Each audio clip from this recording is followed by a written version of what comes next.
Time for convening having arrived. The Senate will come to order.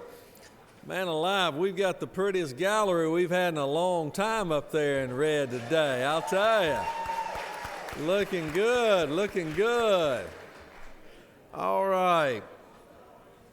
Senate will come to order. Would ask unauthorized visitors to exit chamber at this time, and the Senate will come to order. Recognize the distinguished rules chairman of the Senate from the 53rd. Good morning, Mr. President. Here on the 15th legislative day, the journal's been read and found to be correct. Thank you, Senator, for your good works on the journal. Is there objection to dispensing with the reading of the journal? The reading of the journal is dispensed with. Is there objection to the confirmation of the journal? Chair hears none, and the journal is confirmed. All senators having bills and resolutions to introduce, please bring them to the Secretary's desk at this time. First reading and reference of Senate bills and resolutions. Senate Bill 126 by Senator Stone of the 23rd, a bill to be entitled an act to amend Part 1 of Article 7 Judiciary of Chapter 14. Committee. Senate Bill 127 by Senators Heath of the 31st and others, a bill to be entitled an act to amend Code Section 51-3-21. Judiciary Committee. Senate Bill 128 by Senators Miller of the 40th and others, a bill to be entitled an act to amend Chapter 10A of Title 43. Health and Human Services. Senate Bill 129 by Senators Henson of the 41st and others, a bill to be entitled Regulated Industries. Senate Bill 130 by Senators Gooch of the 51st and others, a bill to be entitled an act to amend Chapter 2. Senate Bill 131 by Senators Gooch of the 51st and others, a bill to be entitled an act to amend Article 3. Senate Bill 132 by Senators Carter of the 1st and others. Health and Human Services. Senate Bill 133 by Senators Carter of the 1st and others, a bill to be entitled an act to amend Code Section 16-13. Judiciary Non-Civil. Senate Bill 134 by Senators Carter of the 1st and others, a bill to be entitled an act to amend Judiciary Non-Civil. Senate Bill 135 by Senators McCune of the 29th and others, a bill to be entitled an act to amend Article 6A of Chapter 3 of Title 35 of the OCGA relating to DNA Judiciary sampling. Non-Civil. Senate Bill 136 by Senators Miller of the 49th and others, a bill to be Natural entitled Resources. Senate Bill 137 by Senators Jeffries of the 17th and others, a bill to be entitled an act to amend Education and Youth. Senate Bill 138 by Senators Ramsey of the 43rd and others, a bill to be entitled an act to amend Article 27 of Public Chapter Safety. 2. Senate Bill 139 by Senators Miller of the 49th and others, a bill to be entitled an act to amend Chapter 1 of Title 13. On SB 137, I said education, that's economic development. Economic development on 137. 138, did you read 138? 138 by Senators Ramsey of the 43rd and Public others. Safety. Senate Bill 139 by Senators Miller of the 49th and others, a bill to be entitled an act to amend Chapter 1 of Title 13 of the OCGA. Banking Committee. Senate Bill 140 by Senators Murphy of the 27th and others, a bill to be entitled an act to amend Code Section 33-7-6 of the OCGA. Insurance and Labor. Senate Bill 141 by Senators Beach of the 21st and others, a bill to Health be entitled Committee. House Bill 3 by Representative Willett of the 51st, a bill to be entitled an act to amend Part 2 of Article 1 of Chapter 6 of Title 12 and Title 24 of the OCGA. Judiciary. We're on House bills now. House Bill 105 by Representatives Ralston of the 7th and others. Appropriations. House Bill 174 by Representative Powell of the 32nd. State and local governmental operations. House Bill 201 by Representative Taylor of the 173rd. State and local governmental operations. House Bill 204 by Representative Powell of the 171st. State and local governmental operations. House Bill 206 by Representative Benton of the 31st, a bill to be entitled an act to provide. State and local governmental operations. House Bill 220 by Representative Hardin of the 148th. State and local governmental operations. House Bill 223 by Representative Gasaway of the 28th, a bill to be State entitled. and local governmental operations. Through with the order, Mr. President.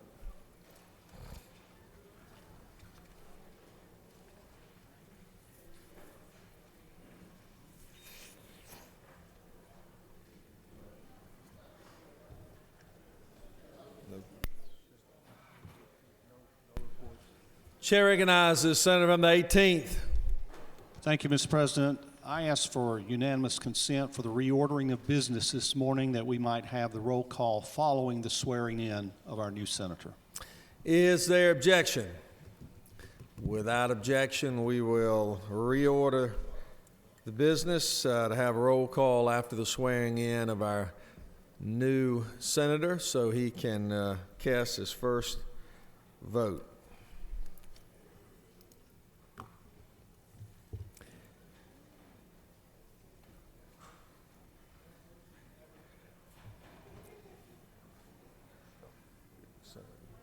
Senator from the 35th, we're ready for you.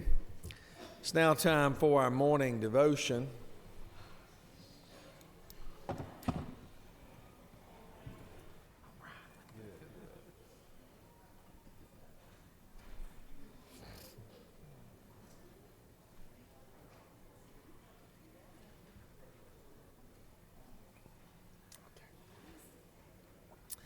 It's now my pleasure to recognize the senator from the 35th for the purpose of leading us in our pledge and introducing our chaplain of the day. Senator. Please join with me in pledging allegiance to our flag. Pledge allegiance to the flag of the United States of America and to the republic from which it stands, one nation, under God, indivisible, with liberty and justice for all. And now let us pledge to our Georgia flag. I pledge allegiance to the Georgia flag and to the principles for which it stands, wisdom, justice, and moderation. Praise God, from whom all blessings flow. And the blessings are truly flowing here this morning with all this red upstairs. Praise God for the Deltas who are here today. And more than anything else, I looked outside and it's just so hard to believe that it's dreary and dark outside because it's so bright in this chamber. And it's bright because we have one of the brightest stars in the Christian community who will be praying for the state of Georgia this morning right here in this Senate chamber. Bishop Dale C. Bronner is the fourth of 6 sons of the late Mr. Nathaniel Hawthorne Bronner Sr. and Mrs. Robbie Bronner. He began ministry in his local public school as president and founder of the Praise the Lord Club. Bishop Bronner is a graduate of Morehouse College, where he finished in the top 10 in the field of religion. Since that time, he's been the recipient of countless accolades. He became a member of the Martin Luther King Jr. Board of Preachers at Morehouse College in 1999, and in 2001, he earned his Doctor of Ministry degree from Christian Life School of Theology. In 2003, he was consecrated, installed as bishop by the International Communion of Charismatic Churches, which is a network of more than 16,000 churches. He serves on the board of directors and is part owner of Bronner Brothers Manufacturing Company, a multi-million-dollar family business-owned corporation which has been in the hair care business for over 60 years. And look, you know, he serves on the board of directors, and currently Bishop Bronner is the founder, senior pastor of Word of Faith Family Worship Cathedral, an interdenominational ministry founded in 1991, thriving with more than 19,000 members. Many regard Bishop Bronner as a leader's leader. Consequently, he is a much sought-after conference speaker and leadership trainer whose travels have taken him around the world. He is an accomplished author, which with several books to his credit, from Get a Grip, Guard Your Gates, A Checkup from the Neck Up, Treasure Your Silent Years, Home Remedies, Pass the Baton, and the list goes on and on. Bishop Bronner is co-author of Planning Your Success 2008. He is also a contributing writer for the books Man, Power, and Failure, The Womb of Success. Bishop Bronner's message reaches millions daily through his international multimedia broadcasts. Bishop Bronner resides in Atlanta, really Douglas County in God's country, with his wife, Nina. They are the proud parents of 4 daughters and 1 son. Additionally, they are blessed to have 2 beautiful granddaughters. Bishop Bronner lives with a mission to reach the lost and teach the found. His passion is to know Christ and to make him known, as well as to bring maturity to the body of Christ. I give you now Bishop Dale Bronner. He is anointed, appointed, accepted, approved, an awesome man of God. Thank you for being here with us, Bishop Bronner, and I welcome you.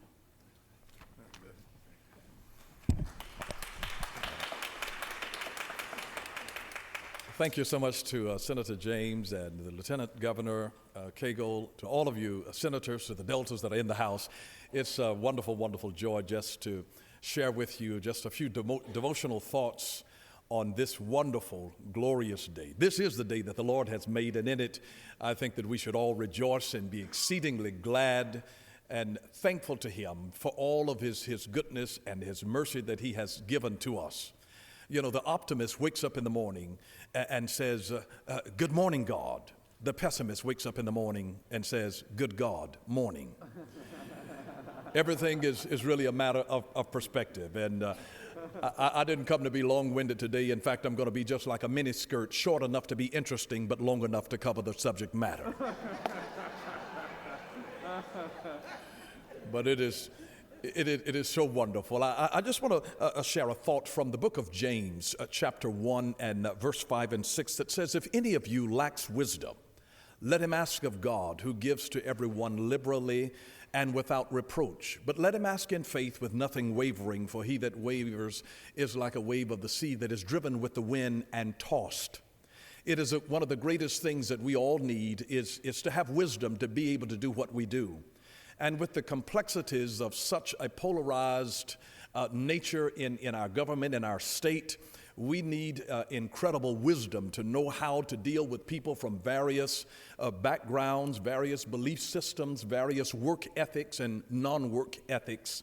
But we need a tremendous amount of wisdom to be able to do what we do with effectiveness. Wisdom is simply realizing right now the future consequences of your current decisions. It is realizing right now the future consequences of your current decisions. Whenever we have wisdom, it is the wisdom that we employ that gives us skills in successful living. As we approach every complex situation, I really pray for God's wisdom to rest upon you, because the decisions that we make every day are not simple and easy ones. And I find that it seems as though we get old too quick and wise too late. And so we have to make an intentional effort to be able to increase the wisdom of God for our lives in every area, in the area of our health. I'm from a business background, and even in our local assembly, we're in the process now of building a $31 million facility to be able to provide some positive alternatives, even for individuals in our community, to help lower crime that's in the area. We're putting in there a bowling alley, an entire fitness gym, a recording studio, a food court with different outside food vendors, a conference center, and all of this just to be able to be a beacon light of hope to our community, where we are building business incubators and teaching business people. I've incentivized individuals to go into business and to become entrepreneurial by offering a $25,000 cash prize to who can come up with the best business plan, and we teach them how to write their business plans so that they can increase the revenues of the state of Georgia and put more people on the payroll instead of welfare rolls. And so this is a part of our heart of what we're doing, and we've just asked God for wisdom to be able to do our part, and we're doing the part that we can do. I pray that God will grace you to be able to do the part that you're able to do with wonderful, wonderful grace and strength, and to be able to be a beacon light of hope every place that you go and every place that God gives you influence to be able to lead. So I just want to pray with you before I leave today, if we can all stand and pray. Yes, and my wife is here with us, Dr. Nina Bronner, here, standing over here in the blue. My wife of 28 years, and so delighted to have her with us. Let us pray. Dear Lord, we look unto you, the author and the finisher of our faith. You said, God, that if we would ask of you wisdom, that you would give us wisdom freely, generously, to be able to crown our hearts with with righteousness so that we can judge the people righteously, make right decisions. And Father, we thank you for the righteousness that you increase in the heart of these men and women that are entrusted with fiduciary responsibility in leading the state of Georgia. I pray, Father, that you will give them keen insights into the affairs of mankind, and let it be, Father, with rectitude, so that we can judge righteously, make things that will be positive toward our economic growth in this state, and that will be fair and equitable for those who are without. I pray, Father, that you will give them wisdom, Father, to know what to do, to know when to do, to know with whom to do. Give us strategic partnerships. Father, let us know divine timing that we cannot know other than being attached to you. May you continue to give us good leadership and inspire others, God, to be able to lead others in the ways of righteousness. Thank you for the will and the conviction within our hearts to do that which we know is right to do. We look unto you to give strength to us and health to us and blessings to us in the state of Georgia. We thank you for your divine protection that you give to our state, even protecting us from any kind of terroristic threats. Thank you, God. We pray for this United States of America in which we live, God. May you turn us back to you, O God, so that we might be restored, and renew us as of the days of old. Restore respect and honor and dignity, God, to our country and to this state, God. We pray in the name of Jesus that your will shall be done, and that you will use us as vessels of honor that will set in motion that will come our legacy in years to come. For what we do becomes our history, but what we set in motion becomes our legacy, God. And we pray that you will bring great legacy out of these men and women who have given their lives to serve you by serving the people of this state. We thank you for it in that glorious, matchless, and majestic name of Jesus. Amen.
like to present the Doctor of the Day. It's always a great honor to have so many wonderful physicians come all over our great state to serve the General Assembly. And to introduce our Doctor of the Day, I call upon the distinguished senator of the 35th. This is my truly special day. I get a chance to not only bring you the outstanding pastor of the day, Dr. Dale Bronner, Bishop Bronner, but I have an opportunity to introduce one of our greatest doctors in the state of Georgia, and I know that firsthand. Dr. Millard Collier Jr. is a product of the Atlanta public school system, just like me. I'm a Grady baby. Graduating with honors from Thurl High School, Dr. Collier completed his undergraduate degree from Morehouse College, graduating with honors. He earned his medical degree from the Medical College of Georgia and completed his residency training at Morehouse School of Medicine, serving his final year as chief resident in the Department of Family Medicine at Southwest Hospital and Medical Center. He was honored as the Seema Gagi Award winner for Outstanding Resident and the Outstanding You Doctor Award by Dollar and Cents magazine. During that same year, he was also awarded the honor of Outstanding Young Men of America. Dr. Collier is a member of multiple medical associations, including the Medical Association of Georgia, the Medical Association of Atlanta, and the National Medical Association. And currently, he serves as president of the Georgia State Medical Association and the chief medical officer at Southside Medical Center. Dr. Collier serves as an on-air personality and host producer of the Your Health is Important radio talk show that airs on Wednesday on WYZE. Without further ado, my favorite doctor here in Georgia, Dr. Collier. And his name is Millard, and Millard was my grandfather's name, so I've always loved him just because of his name. Thank you. Thank you very much. Thank you. Okay. To the Lieutenant Governor and all the distinguished senators that are serving in this august body, good morning. I am Dr. M.J. Collier, host, producer, and on-air personality of the Your Health is Important radio broadcast, the only interactive healthcare forum that allows you, the listener, to call in and ask your healthcare questions. So, amongst those things, let me say, one is an honor, a privilege, my passion and my purpose to serve today as the physician of the day here at the Capitol. I have aspired to be at the Capitol since I was at Morehouse College. And in this capacity, I'm addressing you from the podium, so I feel like I have attained that objective. So it is so wonderful to be here today. I'm wearing two hats. One is the president of the Georgia State Medical Association. Having previously served as the president of the Atlanta Medical Association, the president of the Georgia Academy of Family Physicians, I've had the opportunity to work with many of you on healthcare issues. I've had an opportunity to testify in many committee meetings in reference to healthcare issues. And I am your medical issue ready reference. If you need me, don't hesitate to call me. Secondarily, I currently serve as Chief Medical Officer at Southside Medical Center. This safety net organization is the best kept secret in Georgia. This beautiful three-story facility, which is located at the main center directly behind the Braves Stadium, serves the insured, the underinsured, and most importantly, the uninsured, with comprehensive health care that includes primary care, OB/GYN services for women, including high-risk OB, optometry, cardiology, gastroenterology, pediatrics, and I said optometry, yes. All of those services are available.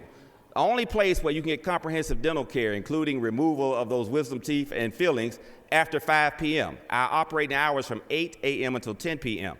Nobody knows that. This is the best kept secret in Atlanta, and believe me, this beautiful facility is a great opportunity for you to get your health care. So please share this information with your constituents, for those who, again, are insured, uninsured, and uninsured and underinsured, who might need to monitor those health care dollars. We'd be happy to provide comprehensive services at little or no cost to those individuals. I'd like to say it's a pleasure to see so many Deltas here this morning. Many of you who I know, thank you very much for being here and looking so wonderful and representing Delta Sigma Theta so well and so elegantly, as you always do. And thank you once again, Senators. It's a pleasure to be here. Thank you.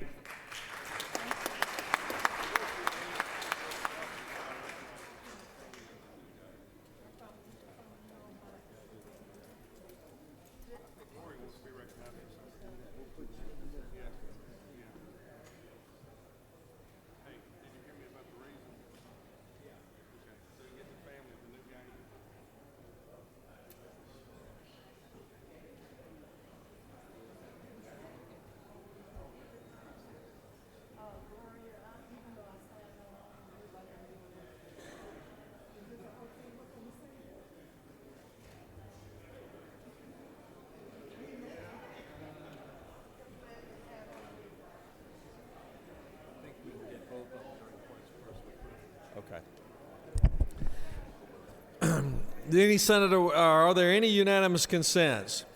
Any senator wishing to rise on a point of personal privilege? Chair recognizes Senator 39th.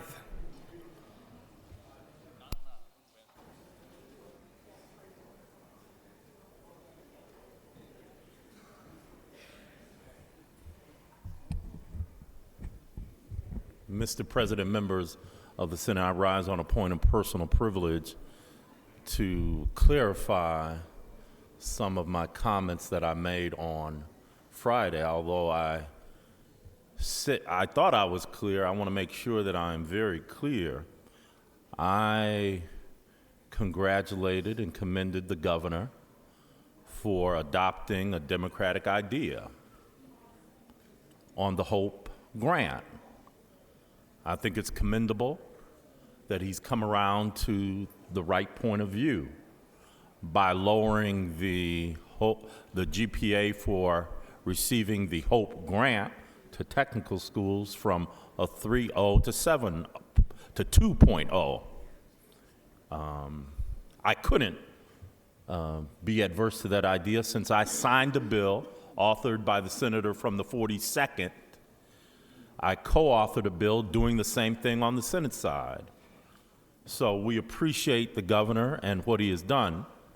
The only point I was making was that in 2011, when we made changes to the HOPE grant, that was not the only change we made, going from a 2.0 to 3.0.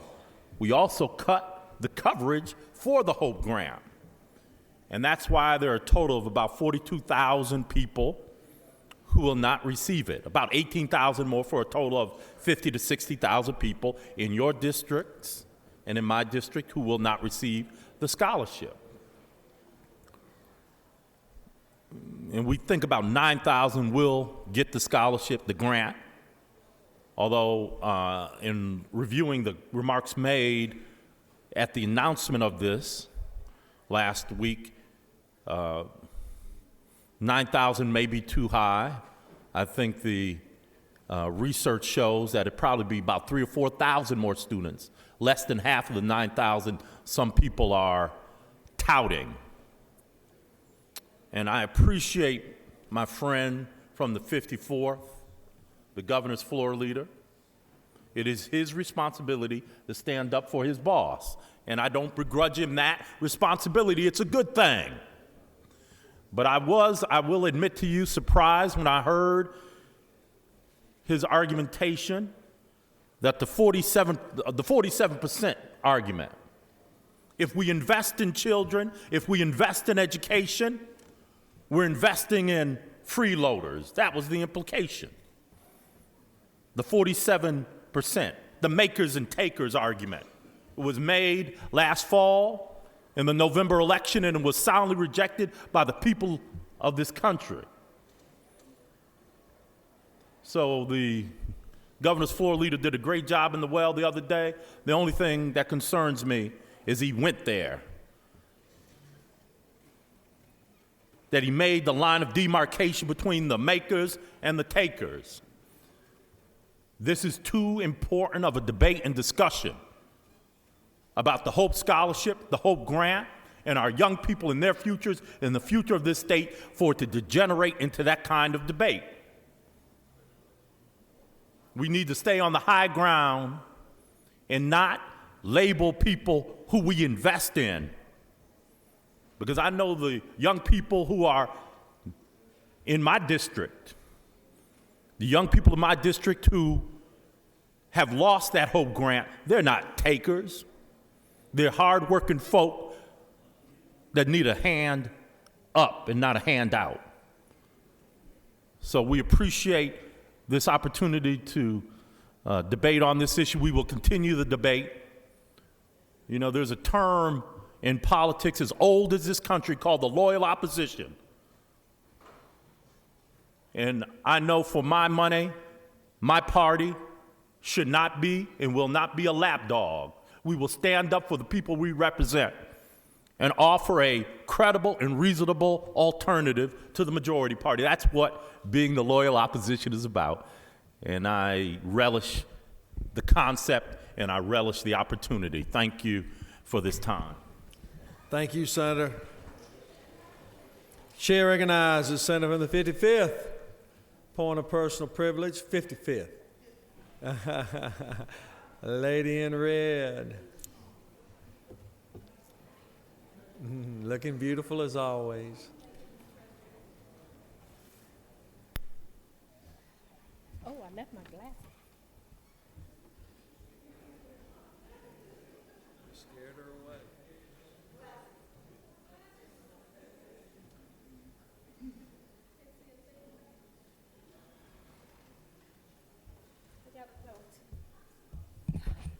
Thank you, Mr. President, members of the Senate.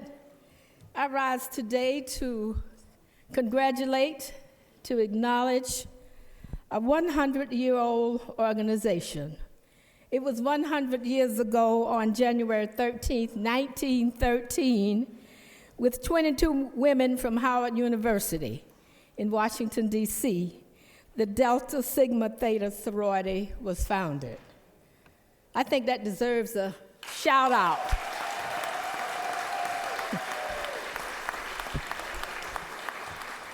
It's an organization of women who have made it their life's mission of promoting academic excellence. They provide scholarship assistance. They support the underserved. They even participate with us, the Georgia legislature, to encourage a positive public policy. Happy birthday, Delta Sigma Theta sorority. I'll join you at noon for lunch. Thank you.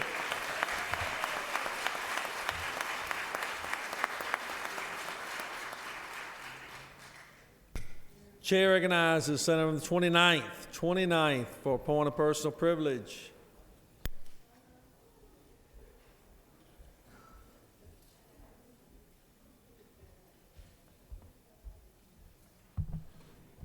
Thank you, Mr. President. I rise today on a point of personal privilege. I know that each and every member of this body came here by their own unique route. For me, it was my involvement in my local Republican Party.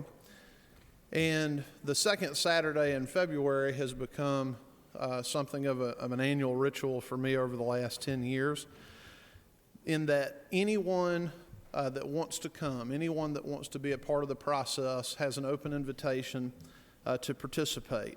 And I don't just mean it in terms of the Republican Party, but in terms of our democratic system of government. Which is why I was very disturbed to hear on this past Saturday that in one of the precinct caucuses that we conduct around the state, that two very dear friends of mine, Michael and Jennifer McNeely, were denied the opportunity to represent their precinct next month at their county Republican Party convention. I think it is incredibly important that when someone presents themselves and is willing to participate in the political process and be part of the great civic conversation that we should have in our country and in our state, that they shouldn't be denied access. They should be welcomed in with open arms. And I know that I would not be here today if it weren't for a number of people who took a chance on somebody that just showed up at a meeting and wanted to see what they could do to contribute. And so I certainly hope that this grave mistake, this shameful action, will be corrected on March the 9th. Thank you, Mr. President. Chair recognizes the senator from the 52nd on a point of personal privilege. Please give Senator your attention.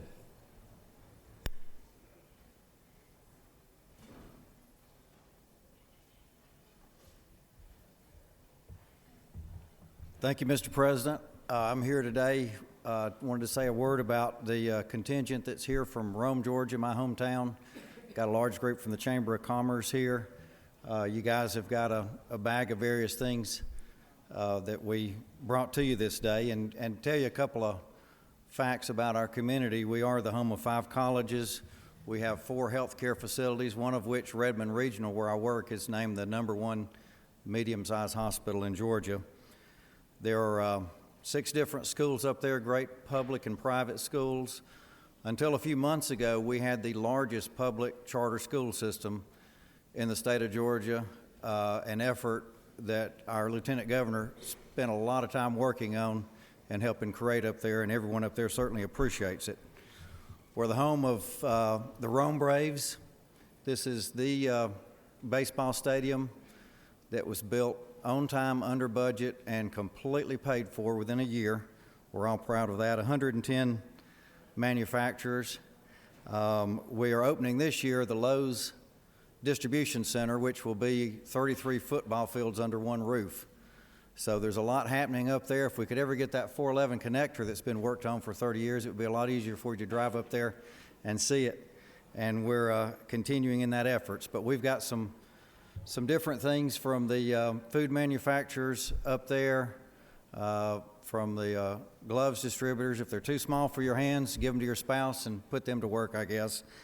And some Rome Braves things. We originally, since we are the home of Suzuki ATVs, only made in North America, we were going to bring an ATV to everybody, but the senator from the 29th bill the first day of session sort of nixed that, so apologize for that. Anyway, we've got a sea of red, but we do have some Rome people up there, and actually we also have a page walking here, Dakota Thurston, who is part of that charter school system in Floyd County. And I ask that you give them a hand and welcome them to the Senate today. Thank you.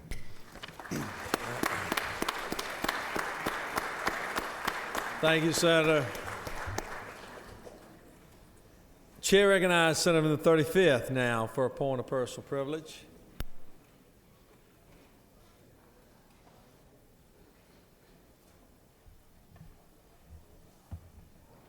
Thank you, Mr. President. It seems that I've come up today more times than I've come up in the past few years. But I am honored to recognize the Deltas also, and I'm so happy 100th birthday. Also, Pastor Janice is here today with one of our ministers from Nigeria, Pastor Friday Ottawa, and I welcome them. But each day we have stood before you in February to give you a moment in history, American history, Black history. And we have living history with us today. You've already heard from him as he blessed this state capitol this morning in the state of Georgia. But I want to talk about his father, who was a pillar of the community. He was a great man of God and an awesome business leader. From Nathaniel Hawthorne Bronner, he had 4 sons in the ministry. Yes, Brothers of the Word and Bishop Dr. Dale Bronner. Also, he created a lot of jobs in the state of Georgia that continues on through his sons. He has Upscale Magazine as well as Bronner Brother Hair Products, and his beautiful wife is still alive and healthy and with us, Miss Roby Bonner, And again, I'd like to recognize his son, Dr. Dale Bronner, who is still here, I think, in the back. Want to stand up, Dr. Bronner? Who is still here, and give him another hand. So we have one thing that his son is doing right now, and it is going to only take 1 minute to show you the economic development that's happening, where he's going to put even more people to work. So let us take a look for 1 minute at the screen.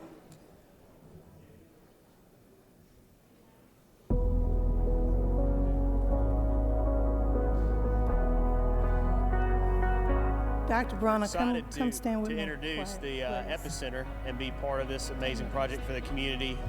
With the winter, along with the cold weather, we often experience a lot of rain, so a major priority is to get all the roofs and get the building what we call dried in.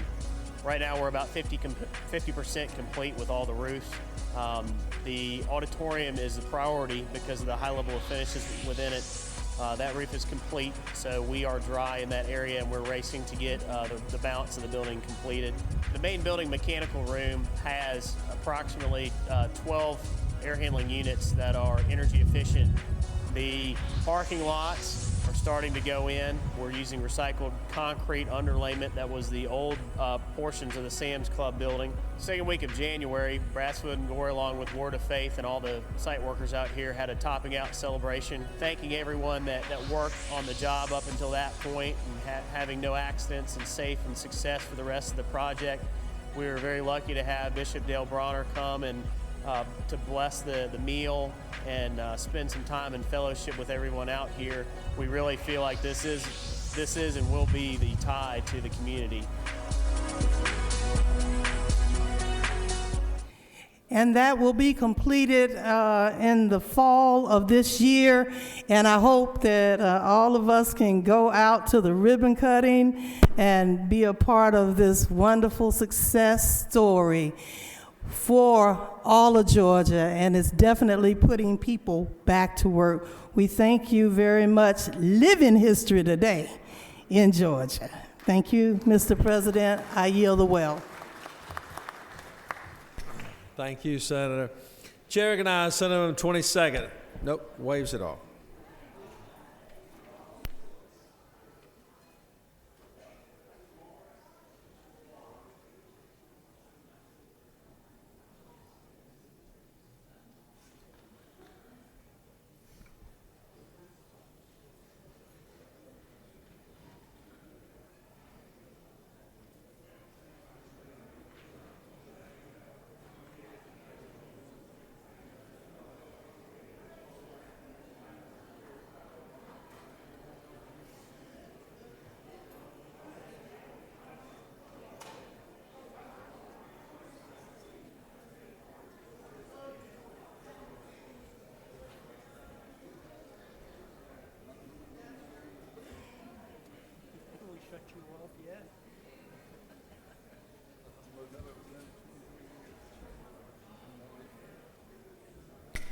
Would like the Senate to come to order. We are ready to do our swearing-in ceremony. Would ask that senators please take your seats and cease conversation. Those unauthorized guests can exit the chamber at this time.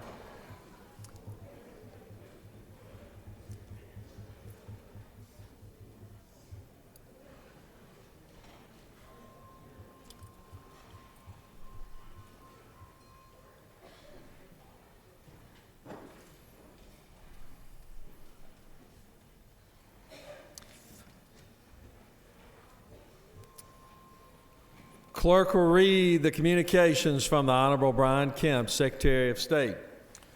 From the State of Georgia, Office of Secretary of State. I, Brian P. Kemp, Secretary of State of the State of Georgia, do hereby certify that the attached page lists the results as shown on the consolidated returns on file in this office for the special election runoff held on the 5th day of February 2013 in District 11 for State Senate in Colquitt, Decatur, Early, Grady, Miller, Seminole, and parts of Mitchell and Thomas counties to fill the vacancy created by the Honorable John Bullock. Having received the majority of votes cast, Dean Burke was duly elected to this office. Through with the order, Mr. President. Thank you. We are honored today to have a dear friend of mine who served in this august body, who actually had the privilege of sitting next to for many years, now has moved on to become obviously our Court of Appeals judge, and that is the Honorable Billy Ray. He is here with us to swear in the Senator-elect, and it is my honor now to recognize the Court of Appeals Judge Billy Ray.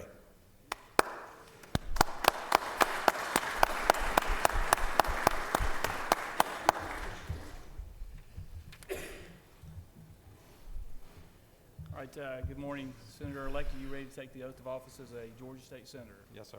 You place your left hand on the Bible and raise your right hand. I'll read the oath and give you an opportunity to agree.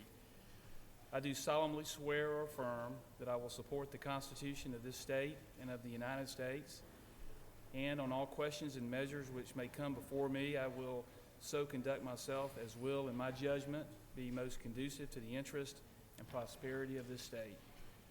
I further swear or affirm that I am not the holder of any unaccounted for public money due this state or due any political subdivision or authority thereof, that I am not the holder of any office of trust under the government of the United States or of any other state or of any foreign state, which by law I am prohibited from holding, that I have been a resident of my district for the time required by the Constitution and the laws of this state, and that I am otherwise qualified to hold said office according to the Constitution and laws of Georgia. So help me God. So help me God. Congratulations, Senator. Thank you. Congratulations. Please join me in welcoming the newly elected senator. Senator from the 11th.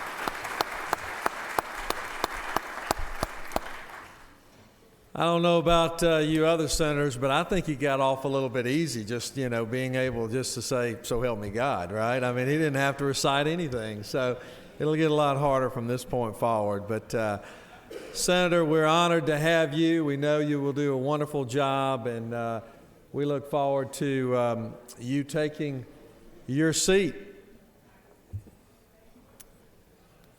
You can take a seat at this time, and we will have the morning roll call. Are there any motions to excuse? Any motions to excuse? Senator from the 18th is recognized. Mr. President, I ask unanimous consent to excuse the senator from the 16th for business away from the Capitol. 16th, without objection, the senator will be excused. Any other motions to excuse? Senators, please signify your presence by voting the A switch. Somebody tell the senator from the 11th that is the green switch.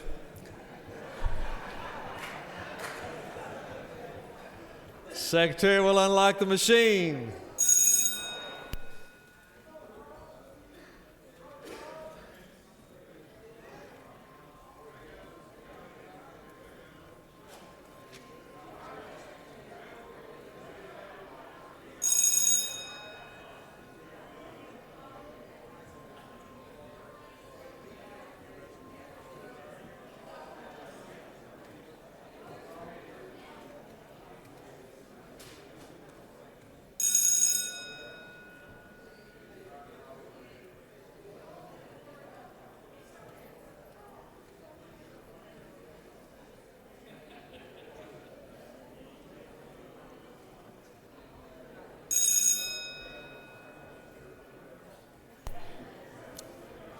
The newly elected senator from the 11th, has his family here to my right and also has some wonderful guests from his district in the gallery. We'd like to recognize them at this time. Congratulations.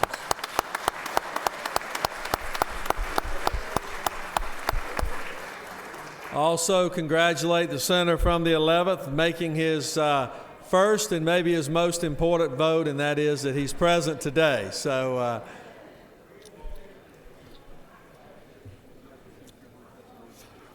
Secretary will read a resolution.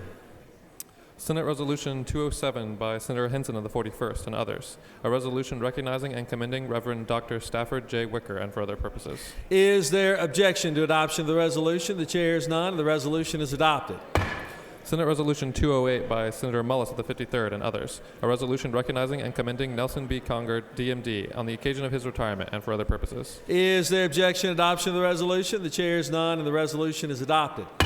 Senate Resolution 209 by Senator Carter of the 42nd and others, a resolution congratulating Mrs. Mary B. Brown on the occasion of her 103rd birthday and for other purposes. Is there objection to adoption of the resolution? The chair is none, and the resolution is adopted. Senate Resolution 210 by Senator Hufstetler of the 52nd, a resolution recognizing and commending Benjamin D. Ruggiero and for other purposes. Is there objection to adoption of the resolution? The chair is none, and the resolution is adopted. Through with the order, Mr. President. Are there any motions to withdraw or commit? Secretary will read a resolution. Senate Resolution 211 by Senator James of the 35th, a resolution commending Mr. Lewis Miller and the employees of Hartsfield-Jackson Atlanta International Airport and recognizing February 12, 2013 as Aviation Day at the state capitol and for other purposes. Is there objection to adoption of the resolution? The chair is none, and the resolution is adopted. Through with the order, Mr. President. Secretary will read SB 65. Moving on to the general calendar. Senate Bill 65 by Senator Unterman of the 45th. A bill to be entitled an act to amend Title 37 of the OCGA relating to mental health so as to authorize a licensed professional counselor to perform certain acts which physicians, psychologists, and others are authorized to perform regarding emergency examinations of persons who are mentally ill or alcoholic or drug dependent and for other purposes. The Senate Committee on Health and Human Services recommends that this bill do pass by substitute. Senator Unterman of the 45th. The Senate Health and Human Services Committee offers the following substitute to Senate Bill 65, a bill to be entitled an act to amend Title 37 of the OCGA relating to mental health so as to authorize a licensed professional counselor to perform certain acts which physicians, psychologists, and others are authorized to perform and for other purposes. Chair recognizes Senator from the 45th to present the bill. Please give Senator your attention.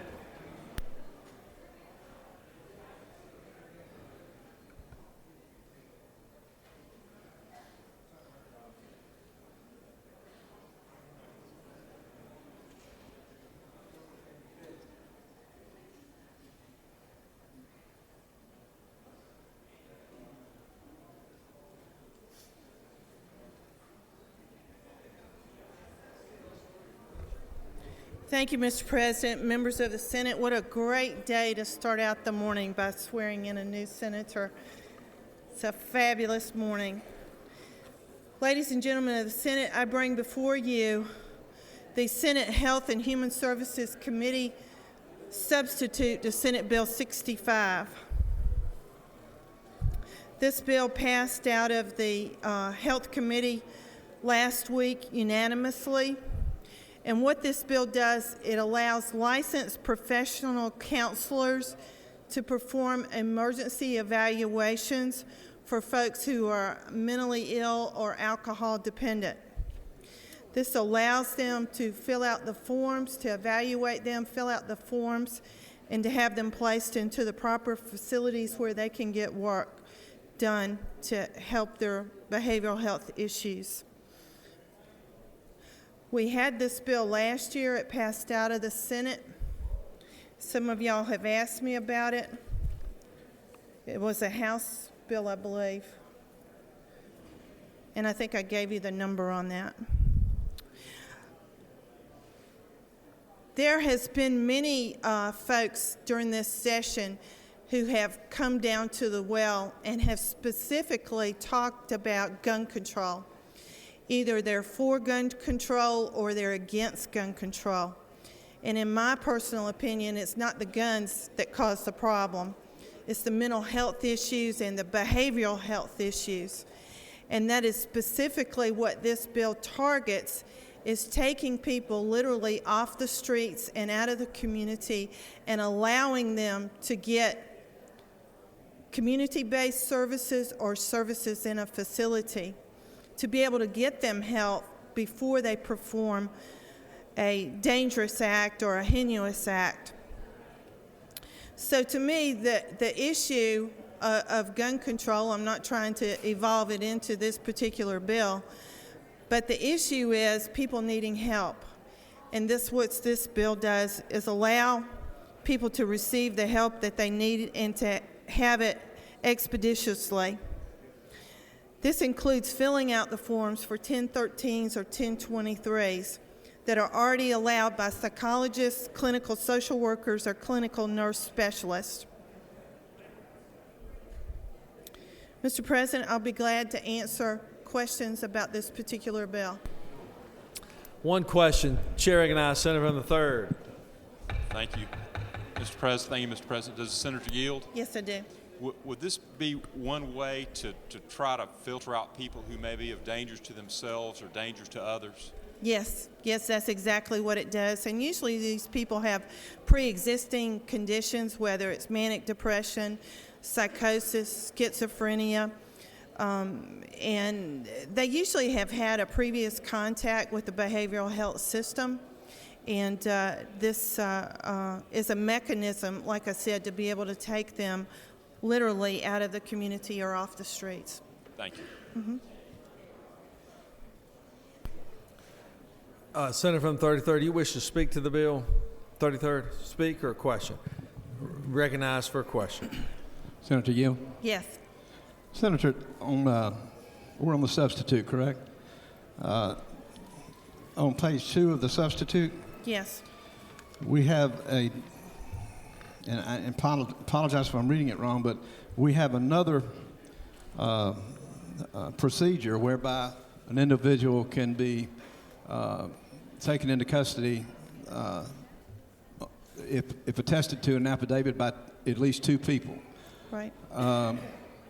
Now, under those circumstances, who would make that decision as to whether it's a valid the court order, or would a judge make that decision to issue it before? It's my understanding, and I hope I'm correct in not giving out the incorrect information, but it's my understanding you go through like probate court with that testimony. Yes. Okay. And a judge does make that decision, yes. Probate court judge. Yes. Okay, thank you. Chair recognizes Senator from the 39th for a question. Well, Senator Yield. Yes. I'm going to vote for your bill. I just have one friendly question. How many, the bill lists, the law lists the number of professionals yes. who are able to do the 1013, 1023. Is the reason for this that you don't believe that there are enough professionals presently to do this on in the normal course of business as it is today, or? Yes, sir. Specifically in South Georgia, as you know, and I do have a chart. I forgot to bring it up here, but I do have a chart that lists the whole state of Georgia, and it lists how many clinical psychologists, how many social workers, how many counselors are in the whole state, divided up by the counties, and that was presented in the Health Committee. And the reason I'm doing this bill is because particularly in South Georgia, there are not enough professionals, and there is not enough services in community-based services. And because you can't find a psychologist, you can't find a social worker. In particular, if y'all don't know, in the Senate, there's a vast dearth of not having enough social workers, and that's specifically what this bill targets, is allowing more professionals to open up. But the interesting thing that was testified in committee, and I had some senators ask me about this, is that statistics do not show that because you have more people out there in the field doing these 1019 forms, you do not have more people put into mental health facilities. It's the expeditious manner that they're put into services. Right now, if you have a counselor and you go to a counselor and they cannot do that, they have to literally go and find a social worker or a physician that can do this, and you may have that little time frame, that window, where the person that needs help is sitting in your office, but they're not going to sit there for 4 or 5 hours while you're out there trying to find another professional to do this, and they leave the facility. And that's where you get into more difficult, whether it's suicide or homicide acts that are being done, that this is when the people walk out of that facility. You kind of have them there, and you need to get them help expeditiously. Will the Senator yield for one more question? Yes, One I final can't hear question. very well, Mr. President. There's so much talking here. I'm sorry, I can't hear. The chamber is a little bit noisy, and I recognize we have multiple things going on, but I would like to ask each person to abide by the rules, which is to whisper.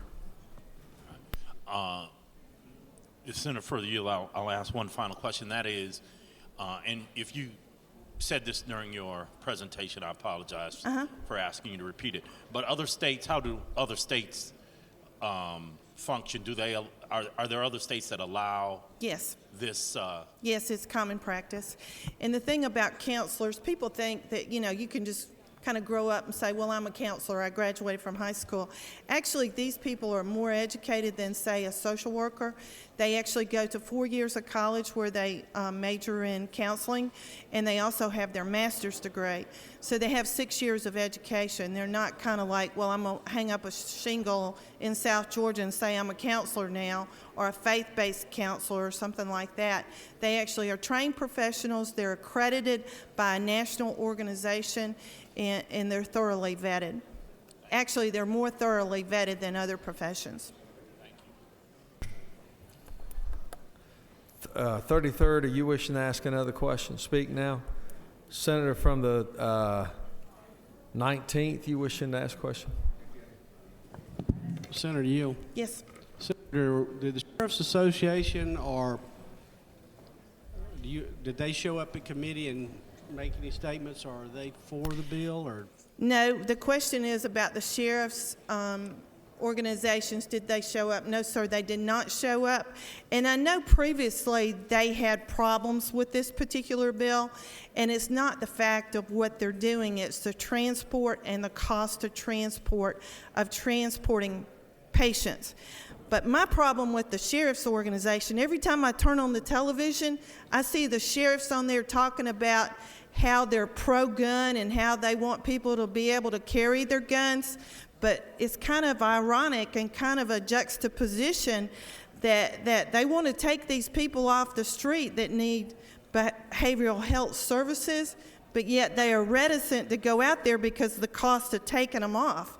I got a real problem with the sheriffs who don't want to do their business, because these people do need to literally be taken off the street. And it's their obligation and their fiduciary responsibility to take them off the street. But historically, yes, that has been the problem. The sheriffs have not wanted that transport cost. I'm sorry if that took too long. I'm sorry. Senator for the yield. Yes. Senator, in my district, the sheriff may have to take a deputy and haul that person 3 hours while that deputy waits to get the person processed at the hospital, and then have a difficult time getting the person in a medical facility once they get there, then to have them turned out the next day, and the sheriff's got to deal with that all over again.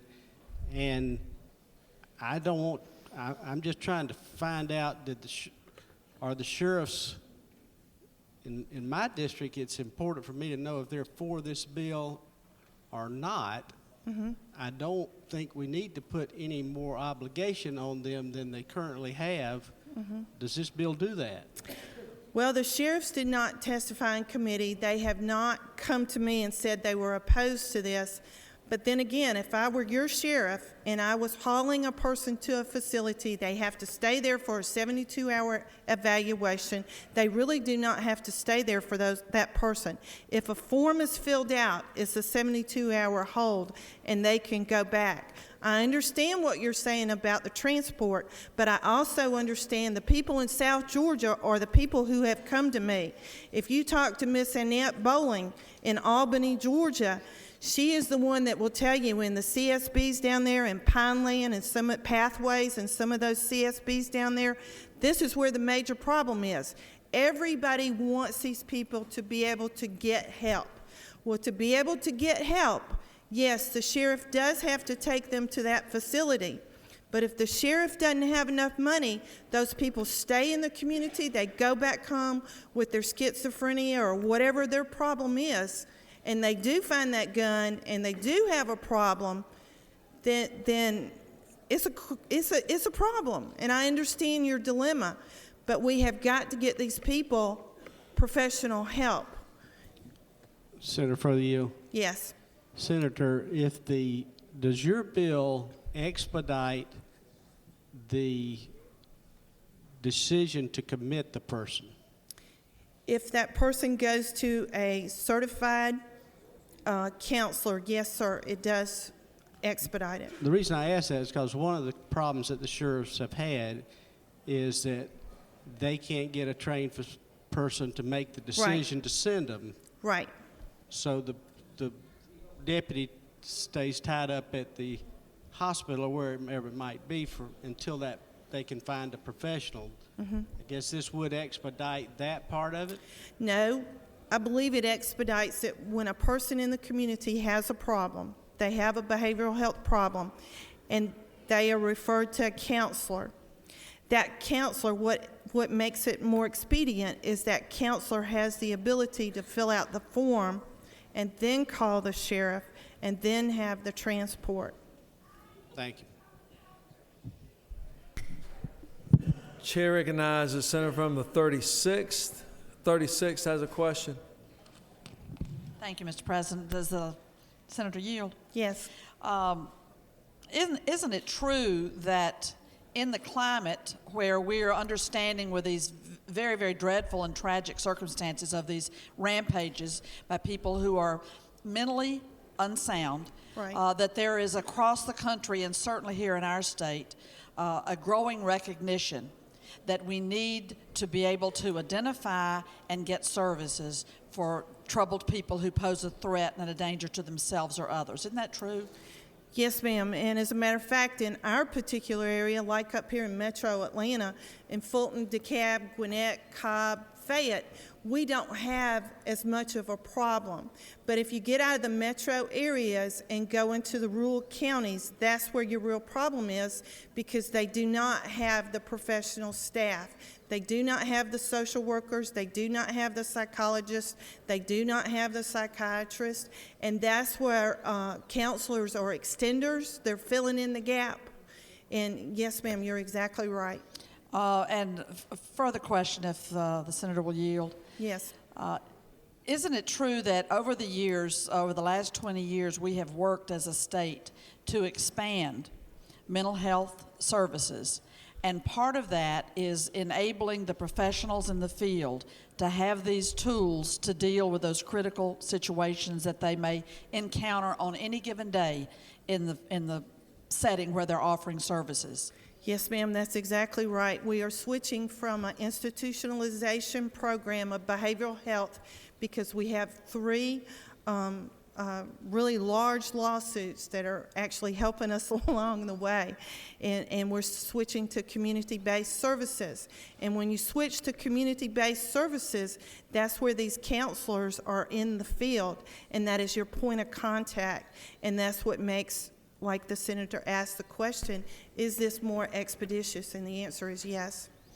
Further question, if the senator will yield. Yes. Isn't it true in terms of the perspective of the law enforcement people who, yes, do take into custody and provide the transport to the appropriate facility? Isn't it true that that is a much more, that situation would be far preferable to an armed, mentally unstable person holed up with a hostage, all of the scenarios that we see all too often? Isn't it true that that's a much more orderly approach to the plight of a mentally unstable person, is to have a law enforcement person take them into custody and transport them to get professional services, as opposed to being in a 2-day standoff with TV cameras from around the country watching as a situation spirals down into tragedy? Of those two scenarios, which would any law enforcement person choose? Yes, ma'am. Yes, Senator. I believe that you're exactly right, and I believe that's why the Sheriff's Association has not been knocking on those doors out there, because I believe last year, before the prominence of all these mass killings was in the newspaper and on the media, that they had a pretty substantive, argument that we don't have enough money. We can't be wasting our time transporting these people, sitting in a hospital waiting on them, sitting there for 3 hours when we could be on the road taking care of an auto accident. I think they had a legitimate argument. I think now the fallacy of their argument is coming through, that if you want the system to work, if you want us to switch from that institutionalization into community-based services, that the sheriffs are an integral part of that system. And they have to do their fiduciary responsibility, because you can't be pro-gun and not be out there literally taking these people that desperately, this is not just a plain old, I'm depressed, I need help. This is a call for help, not just for that individual, but for the communities that those individuals reside in, for the safety of our communities. And yes, ma'am, you're exactly right. Final question, if the senator will yield. Isn't it true that we heard some compelling testimony from health professionals from Brunswick, as I recall? Yes. With real testimony about the role that they're able to play for mental health patients in the community settings. Isn't it true that we heard that testimony and that the committee voted unanimously to pass this bill out? Yes, ma'am. If it were left up to me, my area in Gwinnett County does very, very well. But because the rural Georgia, and it's not just South Georgia, it's North Georgia up in the mountains, because we have this lack of professionals in the community, and because at the same time we have this lack of people, we also are switching to community-based services within the mental health field and the behavioral health field. And you put those two things together, and this is a fix. This is the safety net that needs to be done for people with behavioral health problems. Thank you for your leadership on this issue. Chair recognizes Senator from the 22nd. Thank you, Mr. President. Does the senator yield? Yes. Senator, I too want to commend you for bringing this measure before us. I do want to express some trepidation as we move forward with this. Is it not true that there is, in fact, a difference between mental health and mental illness? I would have to think about that one. Does the senator further yield? Mm-hmm. Senator, in reference to your measure, in section 1, specifically at lines 9 and 10, relating to the admission of a person involuntarily, how does this impact the constitutional rights of a citizen as it relates to being involuntarily held against their own wishes? I'm not so sure about the constitutional rights, but I am very sure about their well-being and their health care, because that's what I've spent my whole life in. And when a person calls out and says they need help, whether they're going to kill themselves or they're going to kill someone else, I mean, these are not situations where someone comes in and says, oh, I got a problem with my family, I'm having marital problems, I can't deal with it. These are very, very drastic situations where people literally, if you don't intervene, then something else is really going to happen that could potentially be worse. And we already have you're talking about constitutionality. I'm trying to answer your question. Just as the senator from the 33rd asked, we already have a mechanism for doing this. We already have social workers, we already have psychiatrists, we already have psychologists who do this. And this is our mechanism within our society in the state of Georgia that we have the ability to remove these people from their crisis situation and intervene and get them help. And to me, I call that compassion. And I call that the safety net, and I call it taking care of the rest of our community. Does the senator further yield? Yes. Senator, in your analysis and conversation, I've heard multiple overtures to guns. Does this legislation have anything to do with guns? It does in the context that oftentimes people who are mentally unstable may evolve into perhaps using guns. Yes, sir. Does the senator further yield? Yes. Senator, in section 2 of your measure, lines 54, you've listed a few issues relating to the involuntary treatment. Does this measure in its totality result in the institutionalization of anyone who may be involuntarily brought under custody, if you will? Does this measure result in that? I'm not sure, and I'm trying to answer your questions as well as I know how, but if you're talking about institutionalization, I don't know if you consider a 72-hour hold where you are being evaluated institutionalization. I believe if you're going under the care of a facility with a physician or a physician that's a psychiatrist or a psychologist, if you want to talk about that as being an institution, I'm not sure what context you're trying to call that, but I call it getting help in plain old English. And I applaud the senator, and I agree with you. Does the senator further yield? Yes. Are you familiar with the Diagnostic and Statistical Manual of Mental Disorders? Am I familiar? Mm-hmm. I'm familiar with CPT codes and different diagnoses. I'm not a trained psychologist or I went to school to be a social worker, but it's been a long time since I've seen books like that. Does the senator further yield? Yes. Is it not true that in this manual there are over 300 instances of mental health and or illnesses, to include voyeurism and anorexia? Would we, under this measure, be seizing and holding in custody for a period of not more than 72 hours someone who potentially could be anorexic and or voyeur? I believe in, and like I said, I'm not a professional and I'm not up here to make a diagnosis or to interpret the law. I'm not in this field, but I believe if a person, I've seen many anorexic people to the point of dying, and I believe if I were a trained professional and I knew their history and I knew that they were coming in and I evaluated them, I evaluated their family situation, and if I felt like they really needed help, then I would evaluate it and make a determination. Does the senator further yield? But could I just add, Senator, I don't know why you chose those two particular things. And I'm not here to debate it.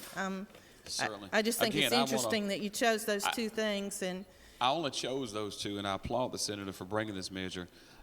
I'm just concerned about the broadness of it.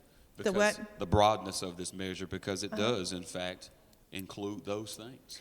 Well, I would be concerned, too, if we did not already have other professionals who are already performing this duty. We already have, just like I said before, psychologists, psychiatrists, social workers, and other professionals who are already doing this. I would think that if this bill were too broad, that those other professionals, if they were infringing on the rights of people, that we would have people in this hall lobbying us to change the law the other way. But I believe, as the senator from the 36th said, we have more people out there in need that are not getting services, that need services. We are not, in my opinion, putting people away that don't need to be put away. And if you look at the statistics on the people in the behavioral health system and the lawsuits that the state of Georgia has against us, unfortunately, because we've been at the bottom of the barrel with behavioral health, I think that would validate my statements. With that, Mr. President, I believe we've had enough questions. I yield the well. Thank you very much. You want to yield? Senator has yielded the well. Senator from the 33rd, do you wish to speak? Recognize, speak.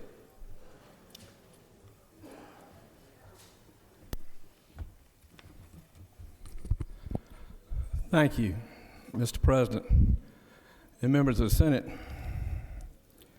we're addressing a problem that's pervasive in today's society, and I know it's continually being referred to as guns or guns or guns or guns, and that's not all it's being proposed for. However, I will tell you that I've had friends, constituents, and people I've known all my life that have come to me and said, what are you going to do about gun legislation? We don't need any more gun legislation. And others that said, for God's sakes, do something. And quite frankly, I don't know what to do, especially as it relates to the mentally ill. I know of such a case where I was asked to help and didn't have problems getting to the medical profession to be able to facilitate it.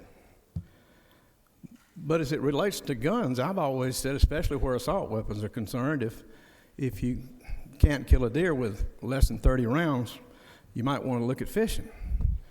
You know, and I don't want to go hunting with you. But the senator is right to be on track and trying to find something.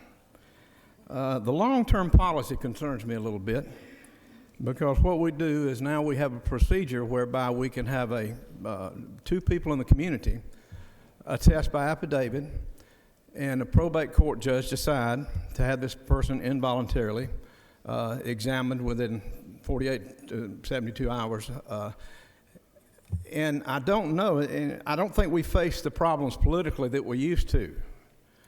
But, you know, years ago, they would lock up members of the General Assembly on the way to vote because they knew they were going to vote against a certain measure, and the powers that be would have them locked up in a small-town jail. Now, I don't think it exists like that anymore, but there are very personal arguments and family-related arguments and all these types of things that come near being violent and long-term serious bad feelings between people, and I don't want ever for us to create a procedure where we get into a bureaucracy that lets a director of a department license somebody who can decide, or two people and a judge that just a few years ago we didn't even require to be a lawyer. The long-term policy question it worries me, but you can have somebody arrested for terroristic threats or assault and battery just by what you say and are willing to sign for. So I look at that too. Again, I hate to get up here just to acknowledge my ignorance, but it's true. I don't know what to do. I don't guess any of us do. The long-term policy implications worry me. But I'm going to vote for this measure because I don't see anything else out there. I wish the senator from the 45th,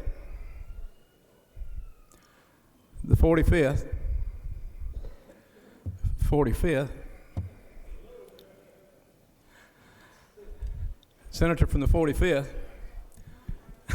it's all right. I hope that in the process of this going forward, you will consider putting a sunset on this bill of 5 years, just to ensure against any injustice that could occur politically, and I don't mean politically in the sense of political parties.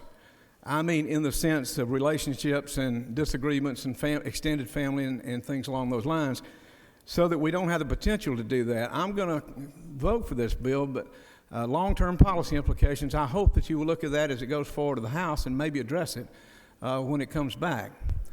But if I had a better answer, I'd have introduced it or had somebody from the majority party introduce it and voted for it, but I don't. So I'm going to have to vote for it because nothing else is out there. And I don't want a movie theater in my town, or a restaurant, or the Varsity, or the Middle Georgia, South Georgia, Marietta, anywhere else to go through what these mamas and daddies are going through. So points I want to make is to be cautious, but I don't know of another answer. I don't guess there are any questions to that. You do have some questions. Okay. Senator from the 19th has a question. Recognized. Yield. I do. Senator, is there, I see in the bill where we're adding licensed professional counselors in a number of places. Mm-hmm. is there anywhere in the bill that you see where we're identifying the patient at this point as somebody who would have said they're going to kill somebody, had indicated that they would in some way that would I don't know that there is. Well, if you're through the question, go ahead. I mean, obviously we're trying to get at the person who has mental health issues, who has said at some point in time that they are going to kill somebody. Is there anywhere in the bill that we're identifying those people with that particular problem, or could it be just any problem, any mental health problem that this person might have, whether they've communicated or not, that they've said they're going to kill somebody? Well, I think it's sort of like defining pornography. The senator in Washington one time says, I don't know how to explain it, but I know what it is when I see it. It's sort of like that in trying to tell mental health and threatening to kill someone is not the only issue. There are other issues where someone's being violent to himself or other people that is acting in such a way that he's going to end someone's life or his own. There are a myriad of problems, and I don't know that we can delineate every mental malady, as the senator from the 22nd says. But hopefully these people who are trained, and I understand from the senator from the 45th, they've got 6 years of education. In the earlier bill, before the substitute was put out, I see where the department issued a permit and could take it away at any time. I don't know where that is, or if it's in the current law or taken out. But I don't think we can define. We're going to have to leave it up to those people that are professional.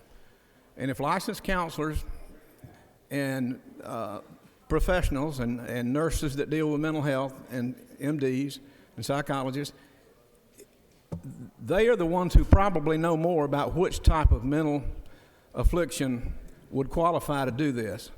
That's one reason I wanted a sunset, to see how it works over a 5-year period.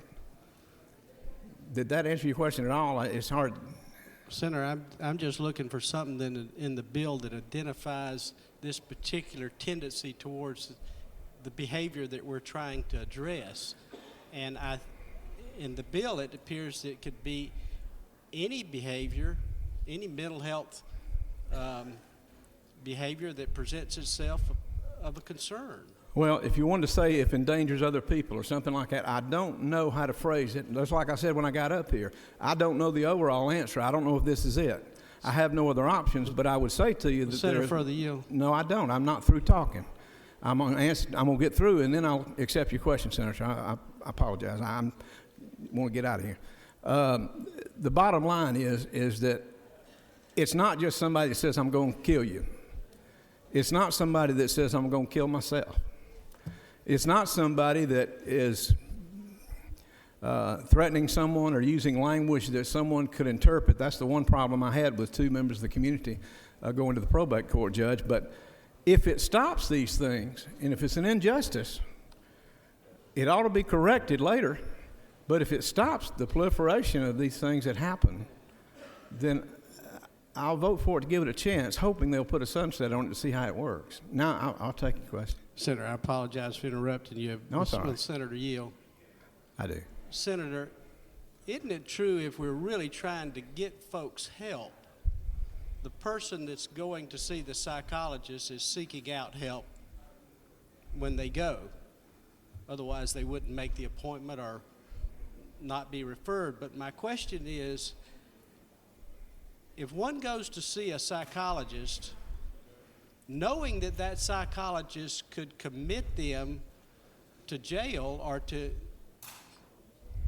being detained within 72 hours, don't you think they'd be less likely to divulge their health issues or even go?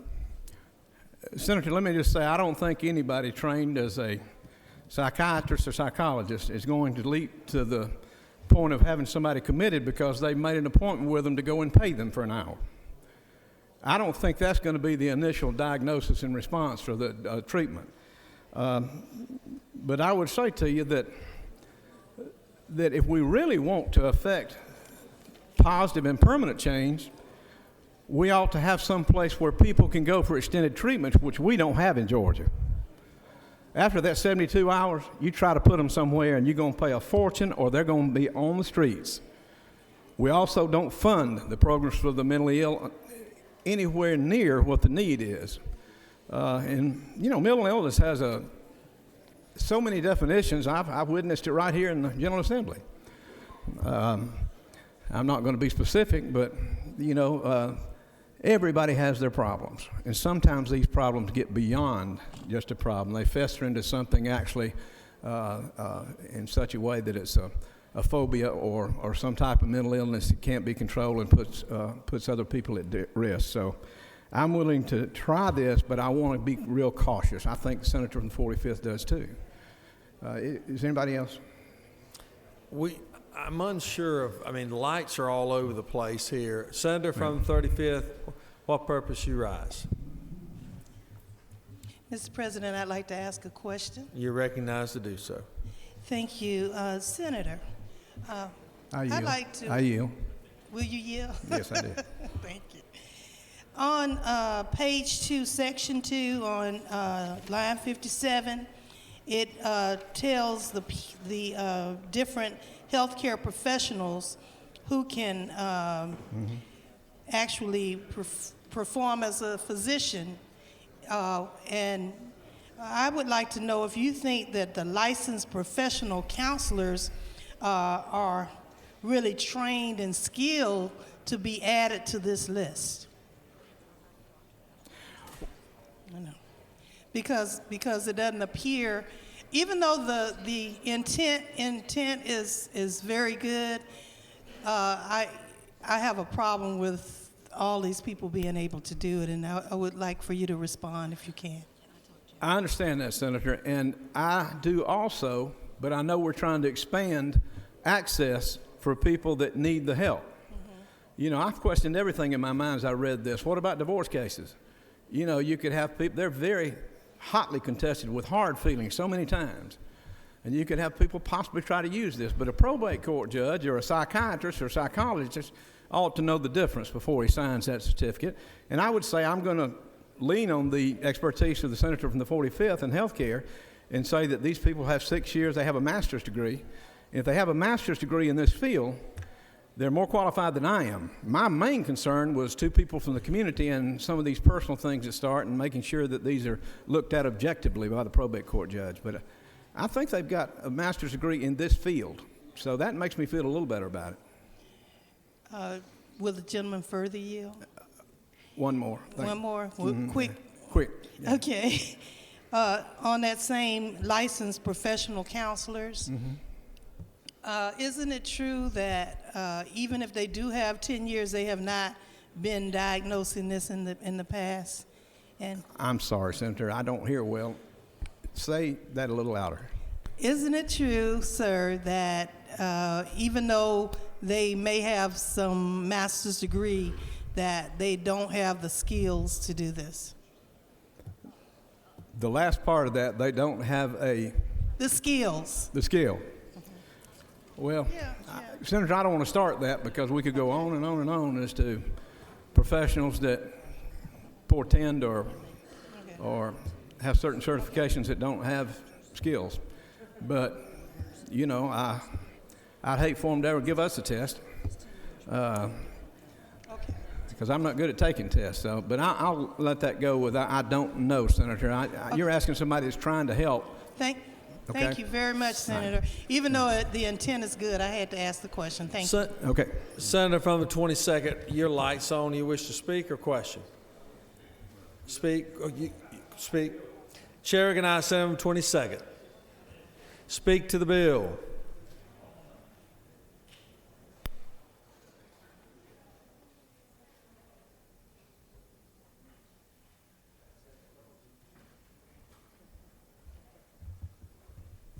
Thank you, Mr. President, members of the Senate. I generally don't rise to come to the well often, but this measure has compelled me to come and speak.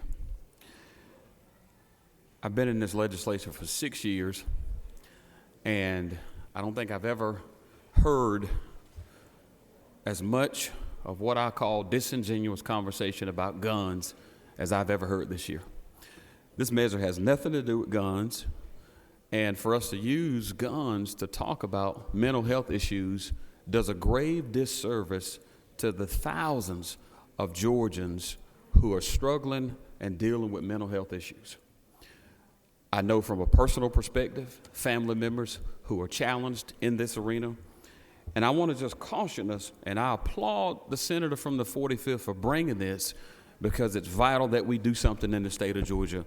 But my concern, as I've raised the questions earlier, as well as the questions that have been raised from the senator from the 19th, if you were to look at this measure in Section 1, the grave concern I have is what appears to be the inherent ability of this measure to seize and or hold in custody involuntarily anyone for any prescribed mental illnesses without caution. Now, the last time I checked, when you look at mental health issues in the state of Georgia, they are so broad that it could include behaviors such as an individual who is obsessive about washing his or her hands. I'm concerned about that.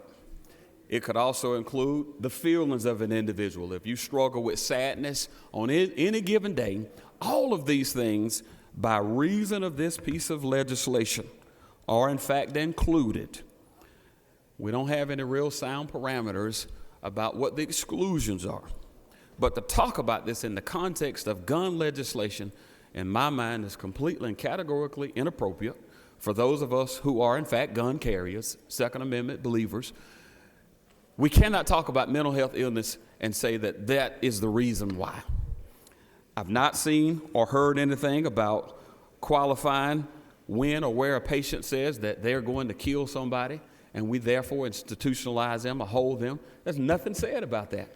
And for us to move forward with this measure, and I did not come today with the expectation of trying to kill this bill. I want to see it move forward, but I've got grave concerns about this measure and what it allows a licensed professional counselor to do in terms of the same code of conduct that a physician has.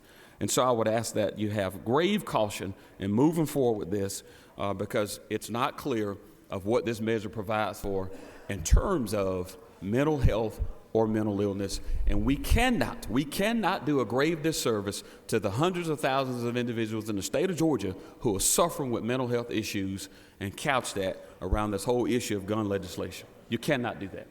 Mr. President, if there are no questions, I will in fact yield the will. There is a question. Senator from the 23rd is recognized for a question.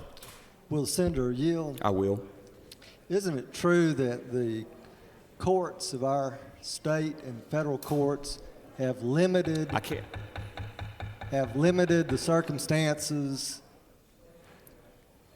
in which involuntary confinement can be ordered or taken for mental illness to cases where the person is a danger to themselves or others? Could the senator repeat that? Certainly. Isn't it true that the courts of our state and federal courts have limited the abilities to confine involuntarily individuals suffering from mental illness to those in which they pose a risk of harm to themselves or others? I'm certain that the learned attorney, the senator from the 23rd, knows of that which he speaks, but I'm also confident that, again, current law provides us with the emergency and voluntary admission certificate, and that is, in fact, applicable in this case. But I'm still concerned with this measure, with what it does not say. Will the speaker further yield? I will. Isn't it true that this bill only expands to one additional category of officers the power to make that certificate? It already provides that for physicians and the other enumerated persons.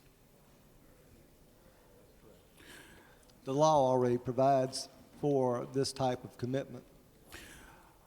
I believe that the senator states correctly. My caution, and I've expressed it broadly here this morning that with this measure, you are now allowing a licensed professional counselor to make a determination on an individual who he or she has not spent time with. If you look at current code, it speaks of a psychologist, social worker, and in this case, it refers to the code section that allows physicians to do this. The assumption is that individuals who have seen a physician have been under their care for a period of time. Will the Speaker further yield? It's the Senator further yield. Sorry, Mr. President. That's okay. Senator further yield? Senator, I will. Yield. He yields, Senator. Doesn't the law already confer this power on not only social workers, but clinical nurse specialists in psychiatric and mental health? Senator, I do not know. I believe that's correct. That's all I have, Your Honor. Thank you, Senator. No further questions. Thank you, Mr. President. Chair recognizes Senator from the 40th to speak to the bill.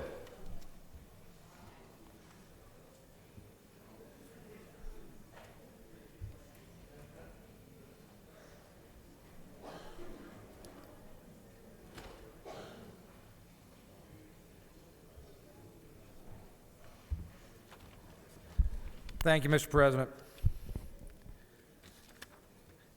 Page 1 of this bill changes the words by adding the words such and she. Page 2 of this bill, we're talking about licensed professional counselors. I've got a map here of the state. To be a licensed professional counselor, you have to have a master's degree and 4 years of basically being mentored before you can be allowed to practice.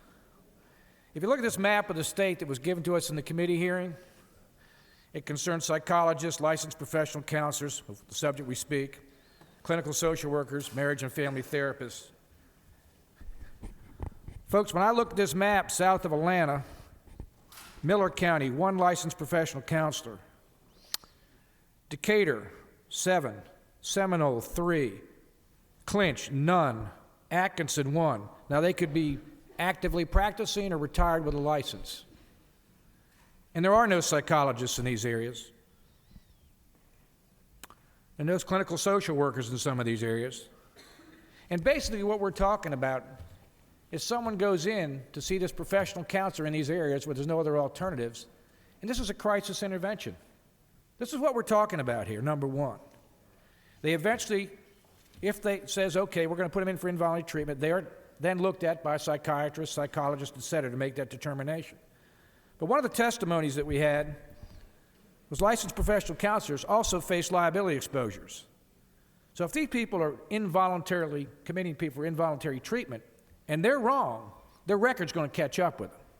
Now, I understand personal freedom and that type of thing. You're welcome to look at this map. We got marriage and family therapists on here, too. Folks, there's nobody else down here to do this work. I can take you to the metro area where we've got literally hundreds of people in all these fields. But when you get outside the metro area, we have no one else that can do this kind of work. And if you don't think, as the gentleman from the 22nd said, we do have serious mental health problems in this state, and I urge you to pass this bill. All we're doing here is having crisis intervention work before we have a tragedy. Mr. President, I yield well. He yields well. Senator.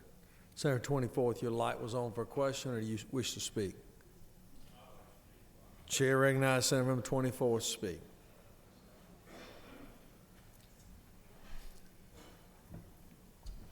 Thank you, Mr. President. Ladies and gentlemen, I want to speak about something I don't know about.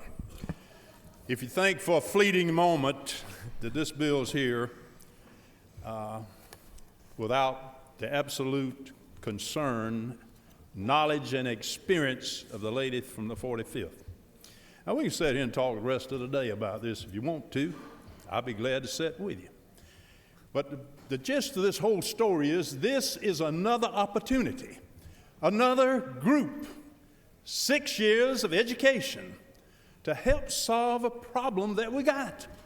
My Lord, if something is so wrong, we'll come back here next year and tweak it and make it perfect.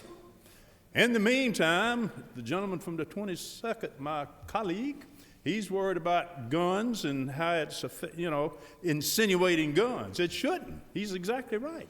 They killing people with frying pans. They killing people with hammers. There's more murders with hammers last year than there was shotguns and pistols and AK-47s. Let's help the people that need the help. That's the end of this story. Thank you very much. Questions on the adoption of the committee substitute. Is there objection? Without objection, committee substitute is adopted. Does any other senator wish to speak for or against the bill? Is the objection agreed to report of committee which favor pass the bill? Chair hears none. Report of committee is agreed to. Shall the main question be now put? Are there any objections? The chair hears none. The main question is ordered. Shall this bill now pass? The question is on the passage of the bill. All those in favor of the bill will vote aye. Those opposed, no. Secretary will unlock the machine.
On the passage of the bill, the yeas are 51 and the nays are 2.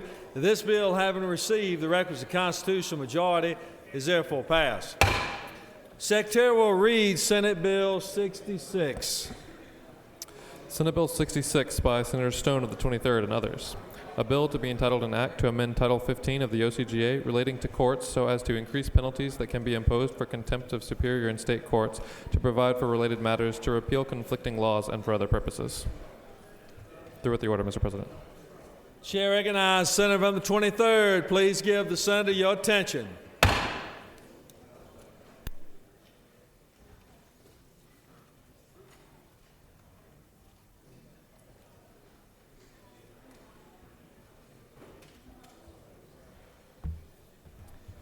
Thank you, Mr. President.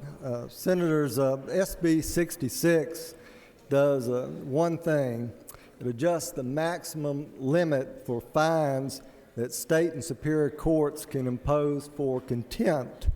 It raises that level from $500 to $1,000. This represents the first increase in the ceiling in over 30 years. It's designed to serve as a deterrent to misconduct and gives judges a tool for maintaining order and in the courtroom as well as in the judicial process. A bill similar to this passed last year through the Senate overwhelmingly 48-5. This year we've expanded the limit from superior courts to state courts as well. This increase is requested by the State Judicial Council and addresses a perceived need arising in cases, increased cases where people are representing themselves without lawyers, and also increased cases where there are discovery abuses and similar abuses by corporate defendants or plaintiffs. So this is something that we think is right for this time. I would urge you to vote in favor of it. It has the support of our judiciary.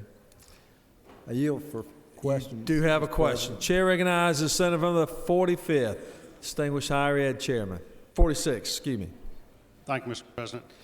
You mentioned the State Judicial Council has supported this, but am I correct that neither the Council of Superior Court Judges or the Council of State Court Judges, the two levels that are affected by your legislation have not taken a position on it or requested it?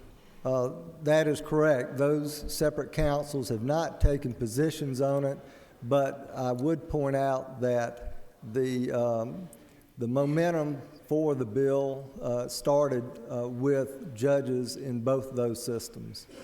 Thank you. No further questions, Senator. Thank you, Your Honor. Excuse me, there's a late arriving question. Chair recognizes Senator from the 19th. Gentleman from Lyons. President, with Senator Yield. Yes. Where does the money go? The money goes into the general fund of the county.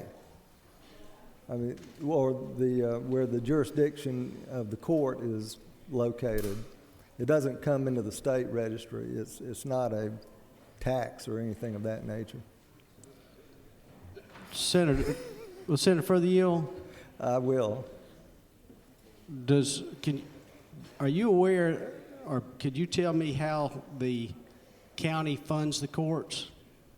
Well, it's through a combination of state funding and local supplements. So, with Senator Yield? Yes. So the money that's collected can wind back up in the courts? Right. It would not enhance the budget of the courts. It cannot be used as a revenue-enhancing tool. Senator, isn't it true it's always good to find out the flow of the money? Excuse me? Isn't it true that it's always important up here to find out the flow of the money? Oh, absolutely. Follow the money, as the saying goes. No further questions, Senator. Thank you. Does any other senator wish to speak for or against the bill? Is there objection? Agree in the report of committee which fail to pass the bill? Chair is none. Report of committee is agreed to. Shall the main question be now put? Are there any objections? The chair is none and the main question is ordered. Shall this bill now pass? Question is on the pass of the bill. All of those in favor of the bill will vote aye. Those opposed, no. Secretary will unlock the machine. Let me remind all senators that tomorrow, now that we have our newly elected senator from the 11th, tomorrow is picture day. Tomorrow is picture day. So please, everyone, be prepared. Be here early. Be in your desk and prepared for the picture tomorrow. What time will it be? Upon adjournment. Upon adjournment. Tomorrow. Tuesday. Find your finest suit and your finest tie and your finest dress and just look good for the Senate picture.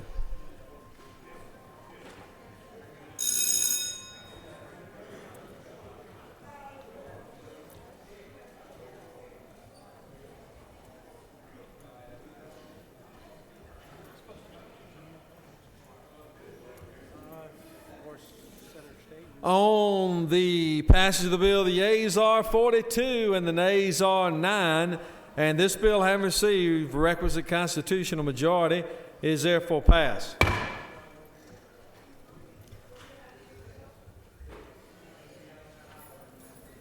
Chair recognizes the President Pro Tem. Mr. President, I move that we stand adjourned until 10 a.m. tomorrow.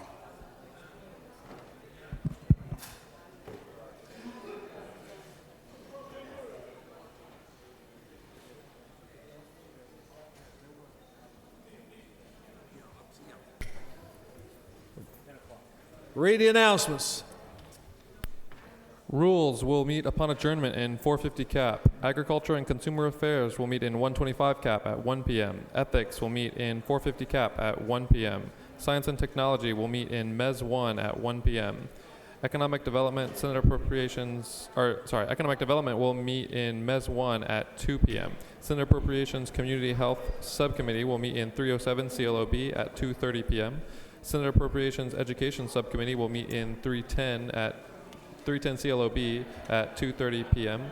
And Senate Appropriations Human Development and Public Health Subcommittee will meet in 307 CLOB at 4 p.m. All right. Picture day tomorrow. Picture day tomorrow.